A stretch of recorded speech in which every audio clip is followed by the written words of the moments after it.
2 రోజుల క్రితం నాకొక కాలొచ్చింది.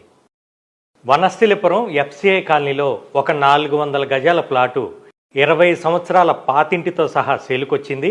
కేవలం స్థలం డబ్బులకు మాత్రమే, ఇంటికి జీరో వాల్యూ అన్నారు. కావాలంటే సేమ్ ప్రైజ్‌కే పక్కన ఇంకో 2 ఖాళీ ప్లాట్లు కూడా ఉన్నాయన్నారు. అయితే ఆ ఇంటి ఓనర్‌తో జరిగిన సంభాషణలో ఆశ్చర్యకరమైన విషయం తెలిసింది. అదేమిటంటే, ఇప్పుడు నేను మాట్లాడిన ఇంటి ఓనరు, పక్కన ఉన్న 2 ఖాళీ ప్లాట్ల ఓనరు మంచి స్నేహితులు. 20 సంవత్సరాల క్రితం ఒక వ్యక్తి ఏమో 400 గజాలు కొని ఇల్లు కట్టించాడు. ఇంకొక వ్యక్తి ఏమో ఇంటికి పెట్టే డబ్బులతో ఇంకొక 400 గజాలు అంటే 2 ప్లాట్లు కొన్నాడు. ప్లాటు కొని ఇల్లు కట్టించిన ల్యాండ్ ఓనర్కేమో ఇప్పుడు ఇంటి వాల్యూ జీరో అయిపోయి కేవలం ఖాళీ ప్లాట్ వాల్యూ మాత్రమే వస్తుంది. ఇల్లు కట్టించకుండా ఆ డబ్బులతో ఇంకొక ప్లాట్ కొన్న వ్యక్తికేమో రెట్టింపు డబ్బులు వస్తున్నాయి. ఇప్పుడు మీరు చెప్పండి, ఇల్లు కానీ అపార్ట్మెంట్లో ఫ్లాట్ కానీ కొనటం బెటరా, ఓపెన్ ప్లాట్ కొనటం బెటరా?